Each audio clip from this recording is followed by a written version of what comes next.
Hello, Cleveland. Welcome to the Dogland Podcast. I am your host, Anthony Jokey. As always, got my co host, Jackson McCurry, alongside me.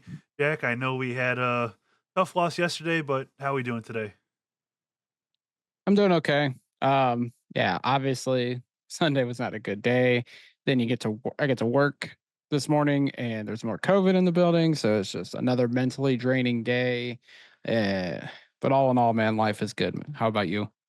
Doing pretty good. Off day today, so I got to sleep in a little bit and get to relax. I went to the gym, just got back from that. So just trying to take it easy today after that tough game yesterday. And I guess we'll have to break that down here because unfortunately the Cleveland Browns are now 1-3 after a tough loss in Las Vegas yesterday.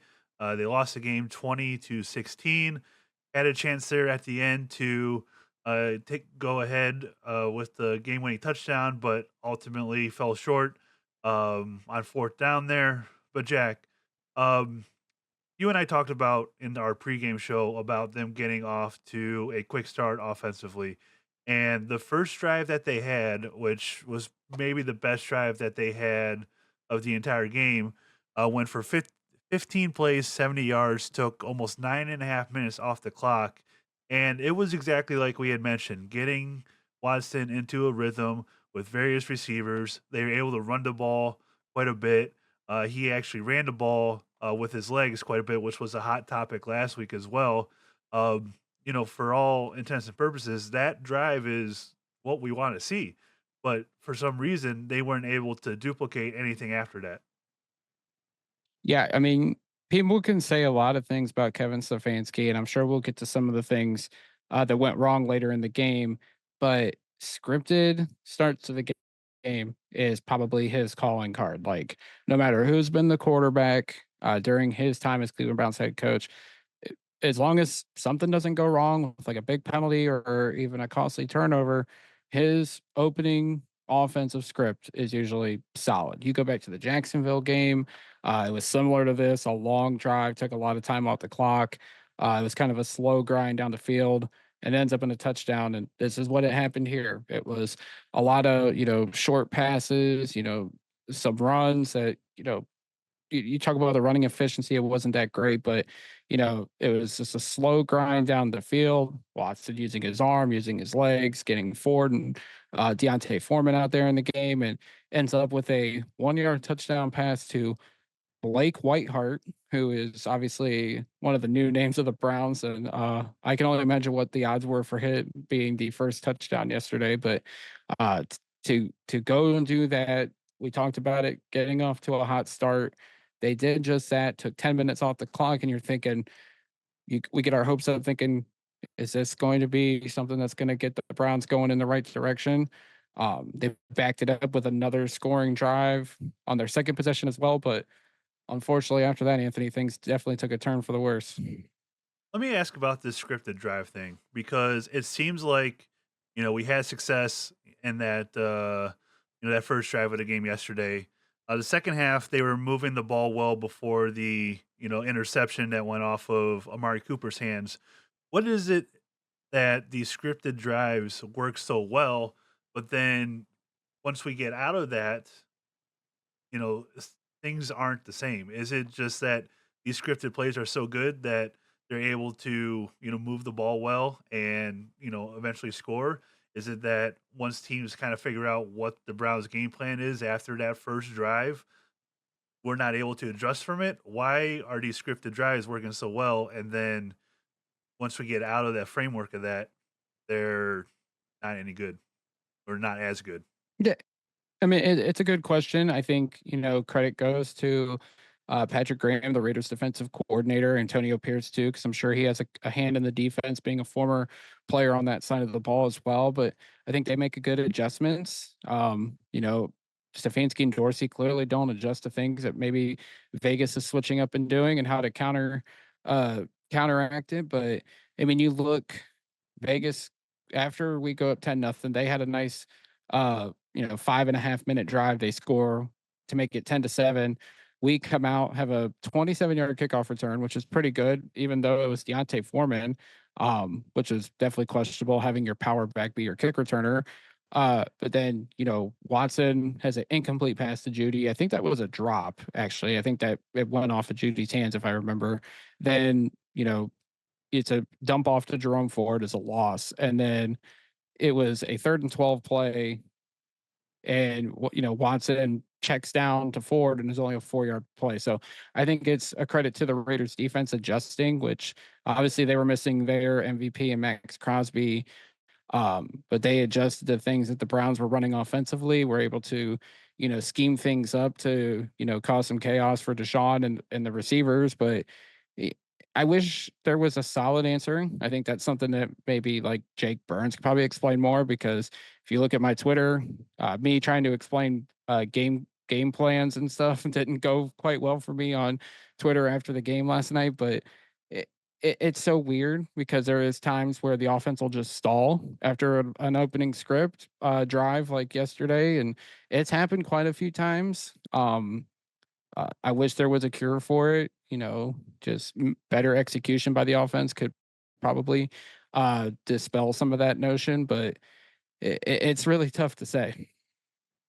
So I want to ask you also about a couple of coaching decisions I think that were major impacts of the game yesterday. And the first one is at the end of the first half, they were able to move the ball, get into Vegas territory, and they had a 4th down and 9 at the Las Vegas 40-yard line with an opportunity to, maybe kick a field goal.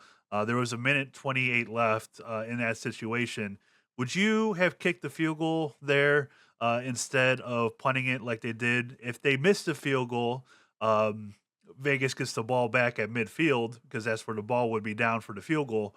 But obviously, on the other hand, you have 3 points with Hopkins hitting the over the 50 plus yarder earlier. Would you have given him that opportunity to try and hit the 57 yarder there? I think, and I heard this said today, and I forget which media member said it, but it might have been Tony Grossi. But I don't think right now Stefanski trusts the defense because they have given up big plays. After they punted that ball, Zamir White had a 17-yard run, and had Hickman not tackled him, he'd have been gone. He had clear space in front of him. Thank God Hickman tackled him, or it's a 98-yard touchdown. I don't know if Stefanski trusts the defense right now because they've been getting gashed, and we should talk about it because the running game, and that was one of the things we talked about in our pregame episode, that Vegas's running game was not good. Well, it came out and was ready to go yesterday, but I don't know if Stefanski doesn't trust the defense. I personally would have went for the kick just because Hopkins has been automatic from 50 minus the miss last week against the Giants. I mean, it's a 57 yarder. I think that'd have been a career long for him if I remember correctly. But like, I would have tried to put points on the board if you're in that scenario. Um, I know, and Stefanski's always been pretty aggressive in that mindset, but it just makes you wonder if he's trusting the defense right now because they're not playing that well. Obviously, they've had their moments this year where they've looked like the defense of last year, but they're getting more exposed. I think defenses are now figuring out how to exploit Jim Schwartz's scheme and some of the things they do. Had two wide receivers with rushing touchdowns yesterday. It- the defense is exposed. It's easy to beat now.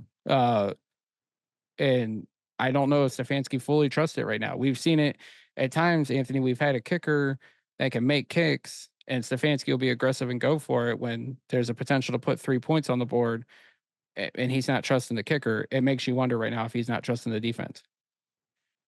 Well, that kind of leads into my second question, because so at the end of the game, they were down 20-16 after a missed extra point from Hopkins, and they were driving the ball down the field with about a minute 20 left. They had a 4th down, and they could have kicked a field goal. Rushed the team out there because there was a running play right beforehand. They could have rushed the field goal unit out, kicked the field goal. Probably would have been about a minute and 10 left on the clock, and they would have had all three timeouts to try and get the ball back after attempting that field goal. To where, okay, now you're only down 1 point. You force a 3 and out. You have 45 seconds left after you get the punt back to go down to attempt a potential game-winning field goal. But instead, they let the clock run down to like 56 seconds, took a timeout, and then ultimately didn't get the fourth down play. Or no, they did get that one before they moved on closer. But um, would you have kicked the field goal in that situation versus what they ended up doing and trying to, get the touchdown or trying to get or would you have gone for, the double field goal there with more time on the clock?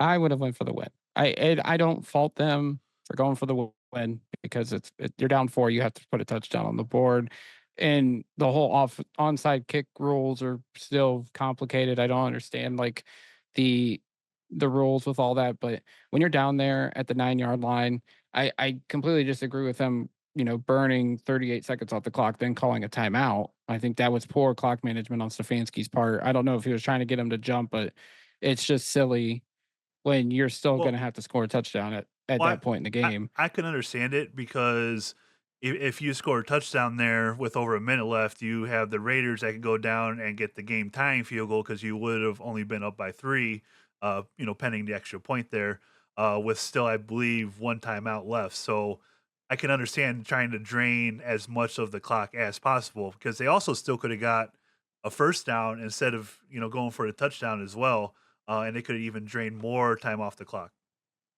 Yeah, that's true, and that's where that final play comes in where Watson takes a sack.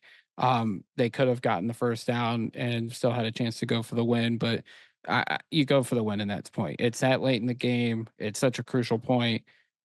E 7's better than 3. I mean, yes, you could have made it 2019. You could have tried to get the ball back, but you go for the win at that point. It's the National Football League. Every win matters. You're down that far and down the field, like, the Browns moved the ball, had a big run, get right down into the red zone, chance to win the game. You go for the win at that point. It the reason I ask is because, after the Raiders scored that touchdown early in the 3rd quarter, they had the fumble that they returned for a touchdown, 5 plays punt, 4 plays punt, 3 plays punt. So, we really kind of figured it out late in the 3rd quarter or 4th quarter, which kind of goes also into what we talked about in the pregame about how this defense seems to figure things out in the second half and really shuts down teams late in the 3rd and 4th quarter. Um, it's before that's the issue, but they certainly had an opportunity there to, if they wanted to, probably stop them again and get the ball back. Yeah, I mean, they very well could have. The problem was that the running game was pretty good at that point. I think, what was it, in the 4th quarter, you know, I think Madison had some big runs. Zamir White, I think, had a couple big solid runs. I mean, it was hard to stop that running attack most of the game yesterday. And the defense, they did hold their own in the second half. They did give up the reverse touchdown to DJ Turner. But yeah, you said it. The defense starts slow, but the second half they usually play pretty damn good ball this year.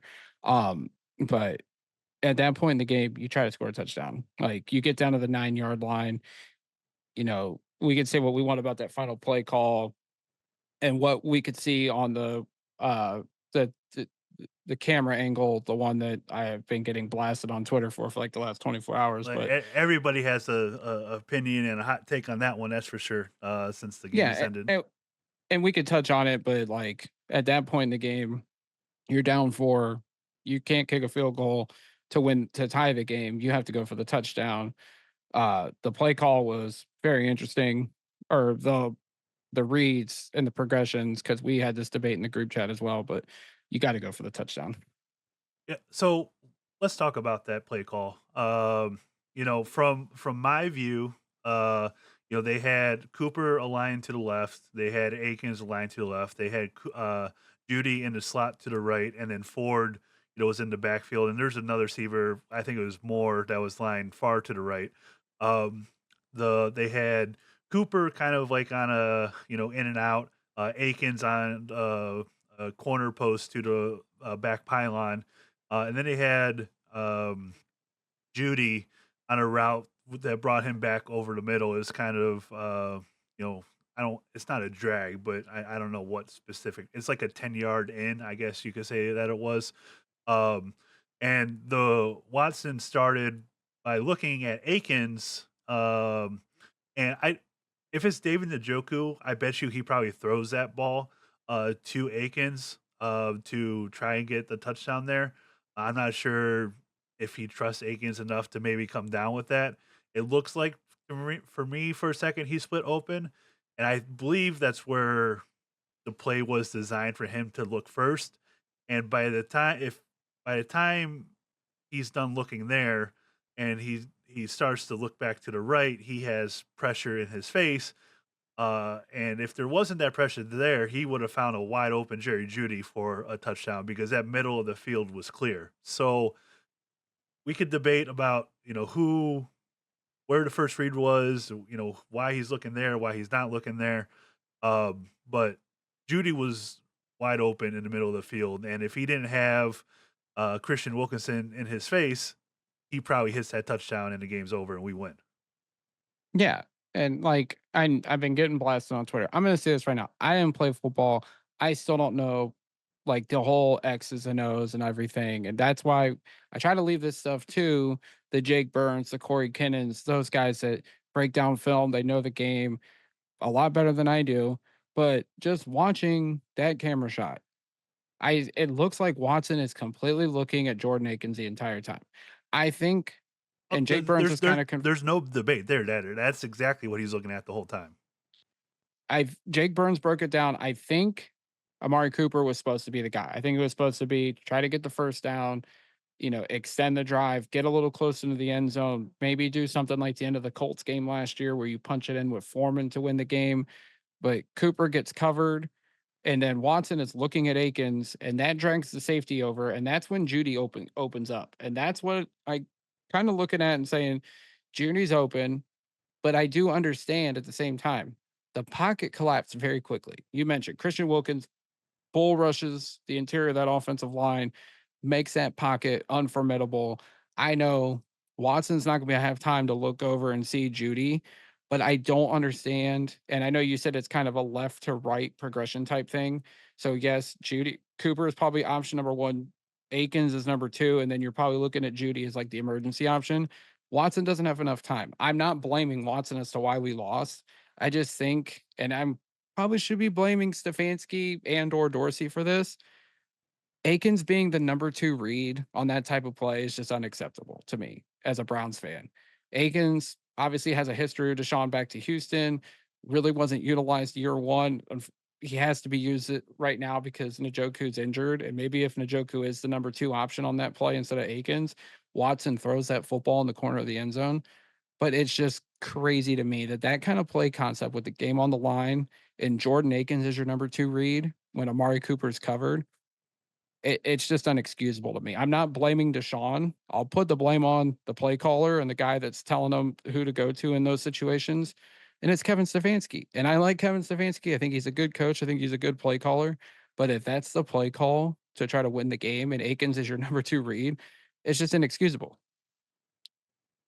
The other thing I saw on that play too, on that angle, and I could be way wrong on this, but who knows? But the Raiders had five down, or gave you like a five-person front against R5 offensive line wise.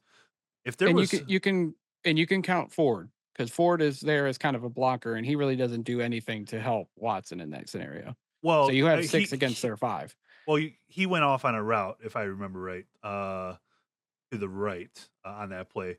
But what I was getting at, if the Raiders give him a four-man front with the look that they give him, I would probably run the ball because there was nobody in the middle of the field. I would have given a shot to, run Jerome Ford because you only needed 3 yards, so to get a first down. I would have gone that, but since they gave him a five-man front, they probably had to go, with the pass play in that situation. Um, look, I think we talked about if Njoku's there, he probably makes that throw, and in the construct of the offense, you know you're gonna have to replace players, and players are gonna have to make plays. So you make the play call regardless of who's out there. But I if Zinter doesn't get completely blown up by Christian Wilkins, we have a touchdown. And for the most part, O line was better yesterday. Not Eh, I that not Dewan Jones. I mean, if we're just gonna be well, honest. yeah, not the one. It was better in the second half, for sure, but it was better than it has been, which it's not like a high bar that we're at the moment, but Yeah. um, I feel like we were able to do a little bit more, and maybe this is something that they could build upon offensive line wise, but um, I just feel the offense looked a little better yesterday, but it's certainly still a long ways to go because if you don't have all of the miscues that they had, um, the penalties actually seemed better yesterday. I didn't see what the final total was. We only had 5 for 38 yards, so that was a huge improvement than what we have been committing. So there's an opportunity here to get better. You're still playing some good teams over the next month that you're going to have to do this against.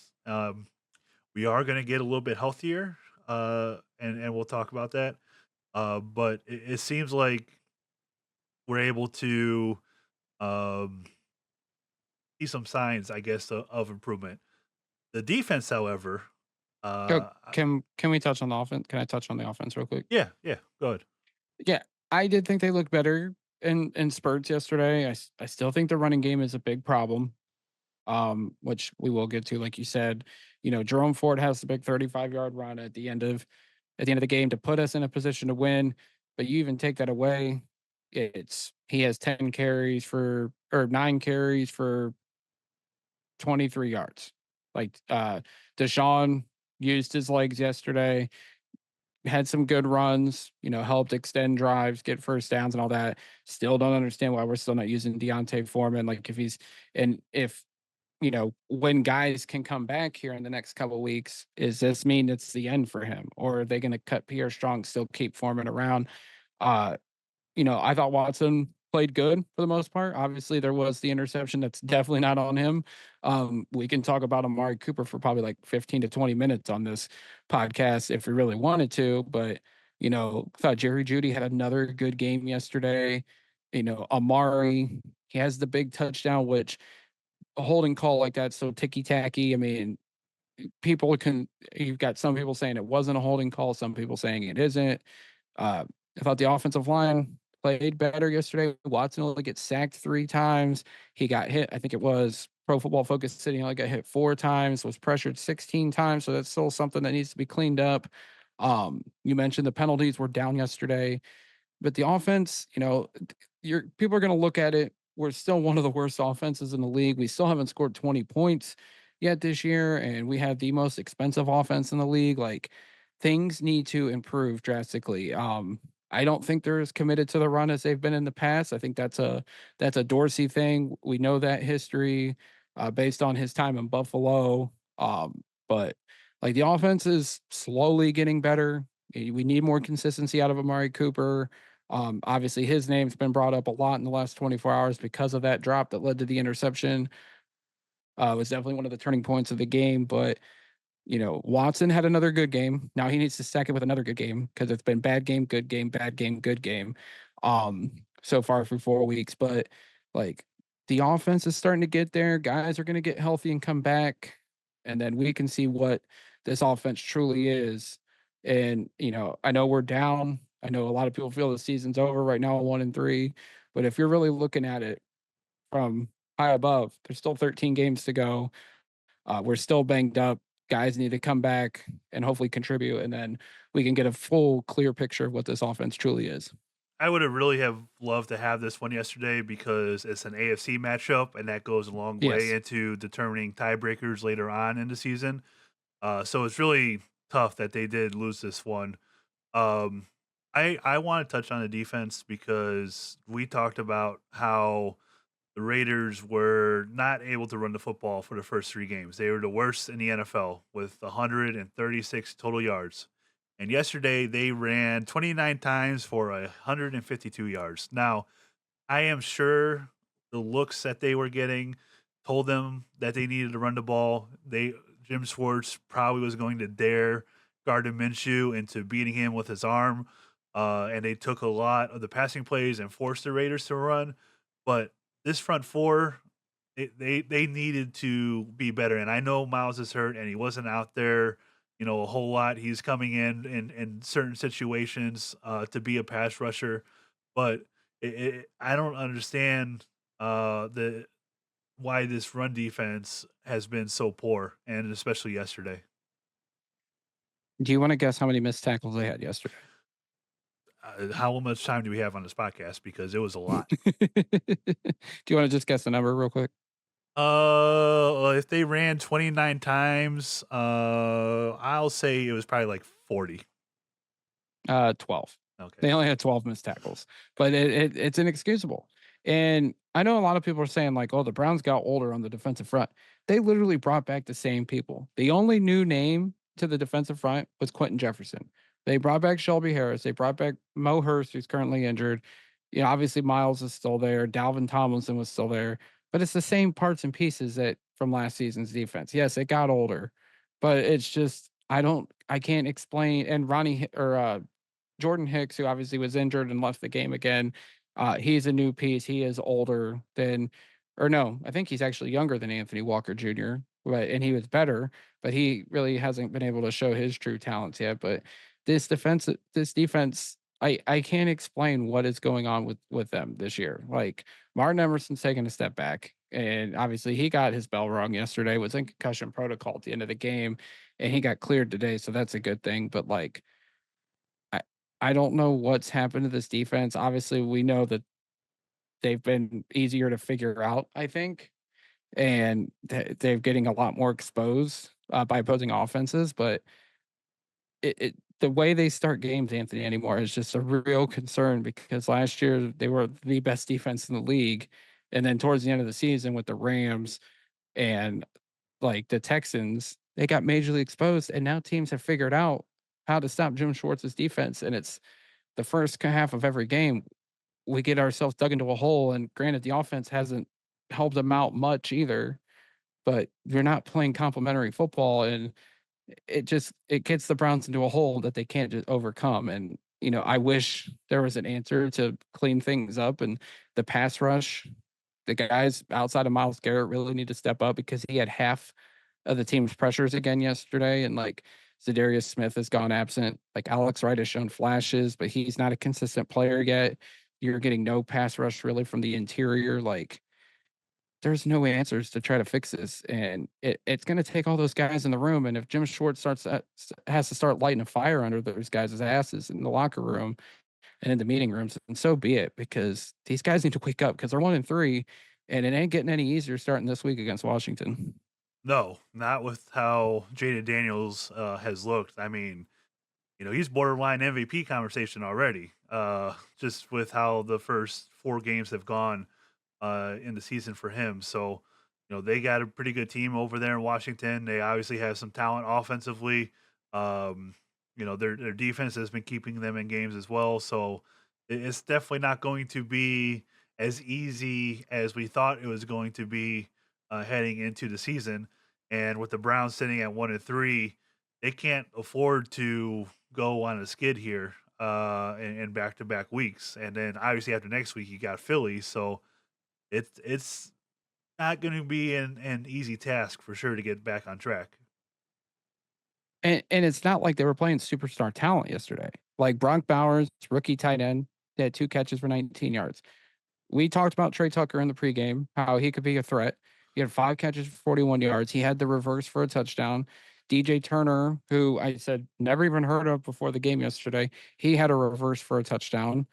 Harrison Bryant had 2 catches for 21 yards. Like Jacoby Myers, we said could be a threat. They held him to 5 catches for 49 yards, but it was just the running attack. Like we said, they were not good.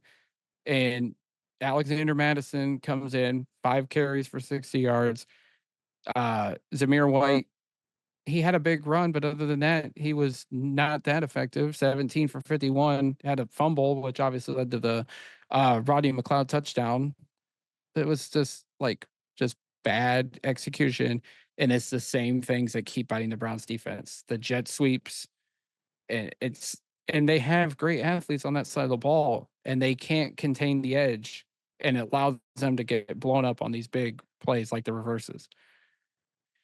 Yeah, I don't know what they gotta do to figure it out, and with them facing a mobile quarterback next week, in Washington, it might not be pretty, defensively, so, the offense is definitely gonna have to, come prepared as well to maybe attempt to keep up with, the Commanders and what they're going to bring offensively, so, um, I guess before we get out of here, injury news, and we Can get or can we go back to Amari Cooper real quick? Because I feel like we do have to have this conversation.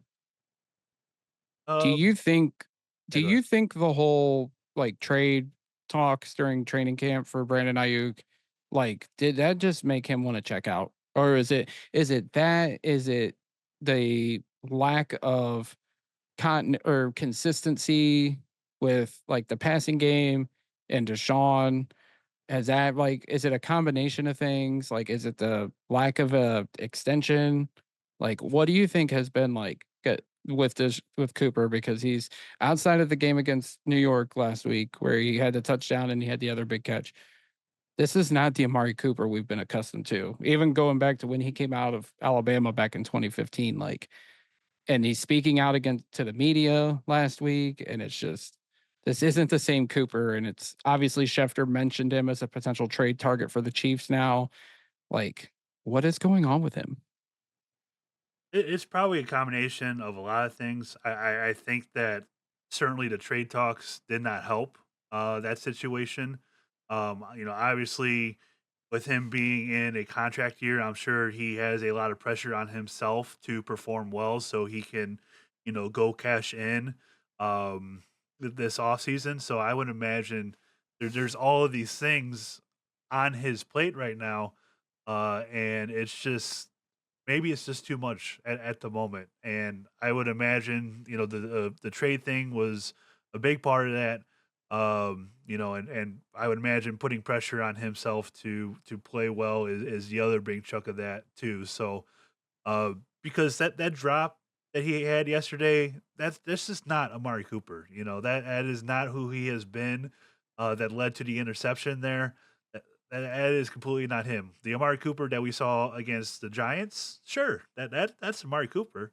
But what we saw yesterday, that's not who he is. So I can't explain it, but I think that those couple of points there are, where he's at the moment. Yeah, he's had he had 5 drops last year, 6 drops in 2022, his first year with the Browns.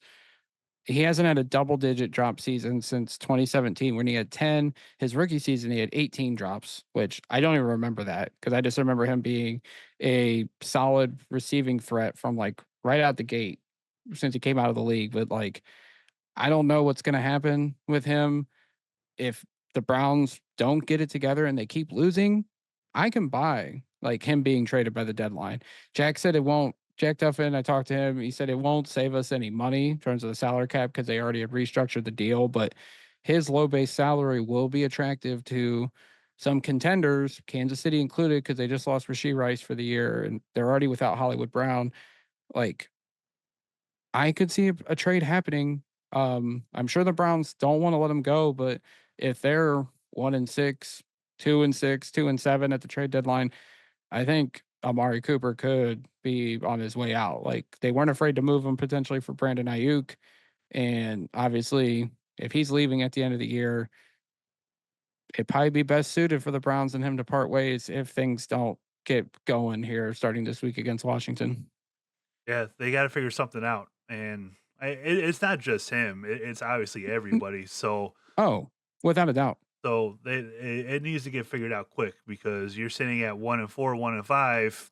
It's we're having mock draft Monday every week on the show, and we don't And it want to. won't just be him going out the door. If they're No, 1 and 1-5, 1-6. Like I could see several veterans getting moved at the deadline. Well, then, you get to the point, all right, well, maybe Miles will have surgery at that point if they start to be out of it to fix what he's got going on. So let's just hope we don't get there because I don't want to deal with another long season. These first 4 weeks have not gone very well, so we'll see how these next 4 weeks go, and that will be a big part of how this season goes. I guess the injury news we got today and yesterday could play a huge factor into that. And the big news is that Nick Chubb will begin practice on Wednesday, said Kevin Stefanski. Naheem Hines is also close as well to returning to practice. So I will see how quickly Chubb does come back. The Browns have 21 days to activate him coming off the pup list. So we'll see how quickly he's able to get out there. But I would imagine our expectations of Nick Chubb should be tempered because the way this offensive line is he really going to have any room to run the ball and cause the damage that he normally does? Yeah, I mean, obviously, I'm gonna set him low just because he's coming off a major knee injury. We don't know what this new Nick Chubb is gonna be. We hope it's the old Nick Chubb. We hope it's vintage Nick Chubb to coin a Michael Cole broadcasting call, but you got to set the bar low. I will say this, Anthony. You remember 2019 when the offensive line was bad? Nick Chubb had over 1,500 yards rushing. And I know that was 5 years ago, and we don't know what we're getting out of Nick Chubb, but he could make if he makes guys miss and he's still elusive post major knee surgery, he could get this offense somewhat going with his running style and his running abilities. Like, I'm not expecting it just because him coming off a knee injury like that, and it's the same. I think it's the same knee that he injured in Georgia. So that's two knee surgeries. He's getting closer to 30. I think we'll see a different Nick Chubb in terms of ability. But who knows? I mean, with that offensive line, it takes special backs to, do what he can do behind a bad offensive line. Like, I, it would be nice to see him try to somewhat spark this offense. I'm setting the bar low just because we don't know what we're going to get, but it'd be good to see him out there. We also heard David Njoku's going to return to practice this week, so that would be nice. And then we're still on Conklin watch, so I'm still hopeful he can get back out there because I think he could help that offensive line as well. So we're starting to get some pieces back. So hopefully that can spark the offense because we need it in a big, big way. Yeah, this offense doesn't need a spark; it needs a lightning bolt to get it jump started. So we'll see if they're able to get one anytime soon. The sad thing is about lightning bolts is you never know where they are unless you're in Back to the Future. So Correct. um, we'll see how that all works out. Anything else before we get on out of here, Jack? I think that's it, man. All right. We'll put this one behind us and get ready for Washington. On to Washington, to quote Bill Correct. Belichick, sort of. Same context, I guess. All right. Be sure to give Jack a follow on Twitter or X at Jack McCurry08. Be sure to give me a follow at Anthony Joki, JOKI, the Dogland. We're on X, Facebook, YouTube at the same handle there, which is the Dogland. Until next time, we will talk to you all later. And remember, most importantly, go Browns. Go Browns.